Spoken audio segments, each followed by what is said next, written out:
Hi, I'm Aliska and welcome to my videographic journal.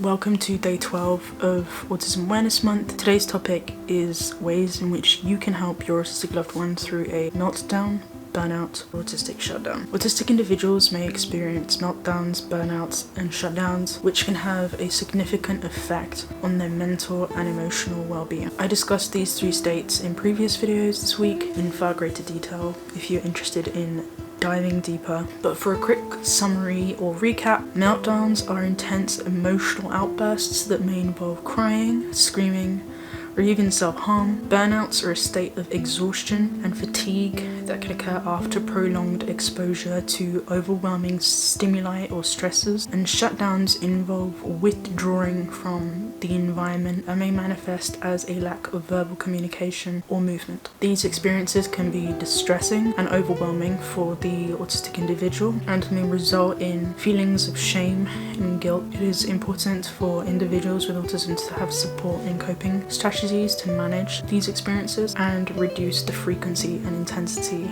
of these episodes. Family members may feel a sense of responsibility to prevent or manage these experiences, which can be exhausting and stressful. Additionally, the unpredictability of meltdowns and shutdowns can make it difficult for family members to plan and engage in activities together. It is important for family members and friends to have open communication and support in place to manage these challenges and prioritize the well-being of the autistic individual. Saying this, family members and friends can play a crucial role in helping the autistic individual through a meltdown, burnout, and shutdown. They can provide emotional support, understanding, and a safe environment for the individual to calm down and recover. Family members can also work with the individual to develop coping strategies and sensory regulating techniques that can help prevent or manage these experiences in the future. Additionally, family members can advocate for the individual in school or other social settings to ensure that their needs are met and accommodated. Overall, the support and involvement of family members and friends can make a significant difference in the well-being quality of life of the autistic. Here are specific ways that you can help through each of these emotional states. Ways to support through a meltdown. It's important to remain calm and patient during a meltdown and avoid becoming upset or agitated yourself. The person may be feeling overwhelmed and may need a calm, reassuring presence to help them regain their composure. Let the person know that you understand they are feeling overwhelmed and that it's okay to feel the way that they are feeling. Offer reassurance and validation that they are not to blame for their meltdown, as they may feel like they are. If possible, help the person find a quiet and safe space where they can feel more grounded and reduce sensory input. This may be a room with a comfortable chair or bed, or an area outside away from noise and distractions and crowds. Try to create a safe and quiet environment at home for the individual, free from sensory triggers that may be contributing to the meltdown. Use calming techniques. Different calming techniques may work for different individuals. Some options to consider include deep breathing, listening to calm music, or using weighted blankets. When communicating with the individual, use clear and simple language, avoiding complex instructions or questions. Meltdowns are often triggered by sensory overload, so it may be helpful to reduce the sensory input in the environment as much as possible. For example, you may want to dim the lights or reduce the background noise if possible, or provide noise-cancelling headphones. Sensory tools such as fidget toys, weighted blankets, or noise-cancelling headphones may be helpful in reducing sensory overload and providing a sense of comfort and security. If possible, provide small sensory input during a meltdown as a way to distract the mind, such as putting on their favourite movie, playing their favourite song, asking them about their special interest, or a fidget toy. Avoid using physical restraint unless absolutely necessary for safety reasons. Restraining someone during a meltdown can make the situation worse and may lead to injury. While it's important to be nearby and available to offer support, sometimes the best thing you can do is give the individual some space and time to calm down on their own. After a meltdown, the person may need to rest and recover. Encourage them to take breaks and engage in calming activities and avoid placing any unnecessary demands or expectations on them at that time. When an autistic person experiences a meltdown, very often they feel overwhelmed and embarrassed by their behavior. Here are some ways to help them not feel shame. 1. Normalize the experience. Let the person know that it's normal and understandable for them to feel overwhelmed and experience a meltdown. Help them understand that their behavior is not their fault and that they are not alone in experiencing meltdowns. You can say things like, I'm here for you, it's okay to feel overwhelmed, what can I do to help, you're not in trouble. 2. Avoid judgment or criticism. Avoid judging or criticizing the person for their behavior during the meltdown. Instead, focus on providing support and creating a safe space for them to calm down. 3. Encourage self-care. Encourage the person to engage in self-care activities that promote relaxation and calmness. You could say things like, it's okay to take time for yourself, you don't have to talk if you don't want to, take deep breaths with me, let's find a quiet space, etc. 4. Celebrate their strengths. Remind the person of their strengths and positive qualities. Help them focus on their accomplishments and successes to counterbalance any negative feelings that they may be feeling during that experience. Ways to support through burnout. 1. Learn more about autism and burnout so that you can better understand what the person is going through. 2. Listen to the person and offer emotional support without judgment. Let them express themselves and their feelings and concerns and offer comfort and reassurance. 3. It's important to be supportive and understanding through a burnout. The person may be feeling frustrated, overwhelmed and discouraged, so offering empathy and understanding can help make them feel validated and supported. 4. Understand that recovery from burnout is a slow process and the person may need time and space to heal. 5. Burnout is often the result of overstimulation and exhaustion, so it's important to encourage the person to take breaks and engage in self-care activities like taking a bath, reading a book, or going for a walk. These activities can help reduce stress and promote relaxation. 6. It may be helpful to reduce the demands and responsibilities placed on that person during a burnout, such as by offering help with everyday tasks like cooking or cleaning or running some errands. Help the person with practical tasks like making a doctor's appointment or filling out paperwork. This can help alleviate stress and prevent further burnout.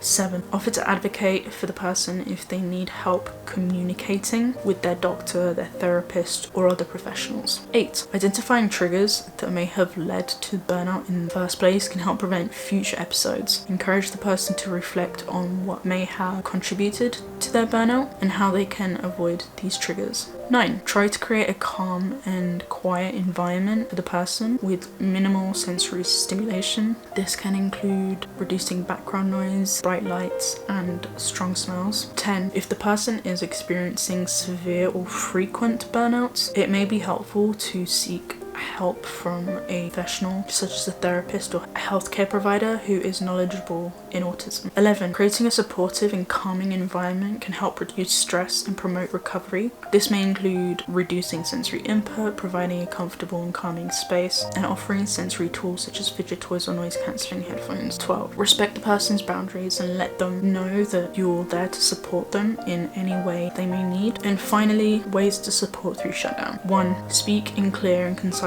language and avoid using sarcasm or figures of speech that might confuse or overwhelm the person further. 2. During a shutdown, the person may need space and time to regulate their emotions and sensory input. Respect their need for that space and avoid making demands or placing expectations on them unnecessarily. 3. If the person prefers to be alone during the shutdown, offer support from a distance by checking in with them periodically or leaving supportive notes or messages. 4. Use positive language and avoid negative or critical statements that could worsen the person's anxiety or stress. 5. Avoid criticizing or blaming the person for the shutdown, as this can add to their feelings of stress, overwhelm, and potential self-hatred that could be going on in their heads at that moment. 6. Follow the person's lead on what they feel comfortable doing. Avoid forcing them to engage in activities or conversation if they don't feel like it. 7. The person is non-verbal during the shutdown. Respect their communication needs and offer alternative ways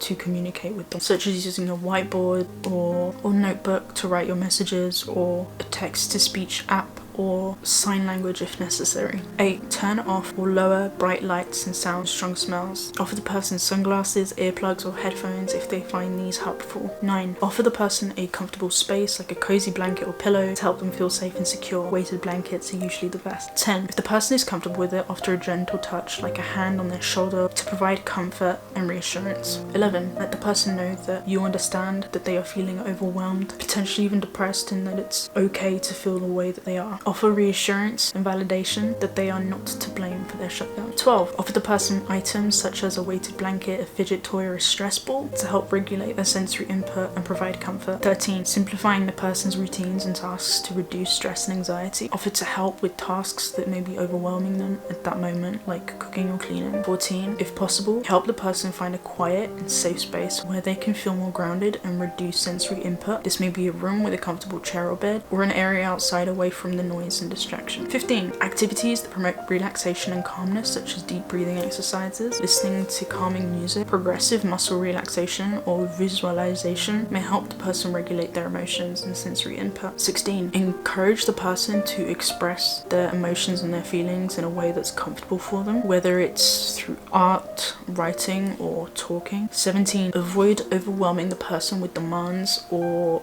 expectation during the recovery process. Start with small, manageable tasks and gradually increase as they begin to feel more comfortable and energized to do so. 18. Educate others in the person's life, such as family members or caregivers, about shutdowns and how to support the person during these times. 19. Consider seeking professional help from a therapist or counselor who has experience working with autistic individuals and can provide additional support and strategies. 20. Work with the person to develop a plan for future support during shutdowns, including identifying supportive individuals or resources and creating a crisis plan if necessary. Check in with the person after the shutdown to see how they're feeling and if there's anything else you can do to support them. After all of this information, if you take anything away from this one video, let it be this: whether it's a meltdown, burnout, or a shutdown, do not, absolutely do not physically restrain an autistic person. Many movies and TV shows about autism have on occasion shown physical restraint as a solution to aggression, lashing out, and anger and emotional outbursts. However, this so-called quick fix causes harm and often makes the situation way worse. Autistics experience sensory overload, and during a meltdown or shutdown, being physically restrained exacerbate those feelings of overwhelm and increase anxiety and distress. In addition, restraining an individual can make them feel trapped and helpless, which can further escalate the situation, making the experience more dangerous and increasing the risk of injury both to the individual and those around them. Secondly, physical restraint can cause physical harm to the person. Restraint can result in bruises, cuts, or broken bones, which can be especially dangerous to those who have pre-existing medical conditions or injuries, as many autistics often do. Additionally, restraint can cause psychological harm and may be traumatic, resulting in long-term feelings of anxiety, helplessness, and loss of trust. Thirdly, restraint may violate the person's human rights, including their right to autonomy, dignity, and respect. The use of restraint during an autistic meltdown, burnout, and shutdown can reinforce negative stereotypes about autistic individuals being dangerous or unpredictable, which can further perpetuate stigma and discrimination. While physical restraint may seem like a quick solution to managing a meltdown or shutdown, it does not address the underlying causes of the behavior. Instead, it's important to focus on preventative measures and strategies that can help the person manage and regulate their emotions and sensory needs in a safe and supportive environment. This can include providing sensory tools, teaching coping skills, and working with the person to develop a crisis plan that can address their personal needs and preferences. By focusing on proactive measures, we can better support individuals experiencing a meltdown, burnout, or shutdown without causing harm or violating their human rights. If you have found this video useful, like and share with your family and friends. I am the List Girl, and just before I log off, I have just one question for you. What is your next adventure?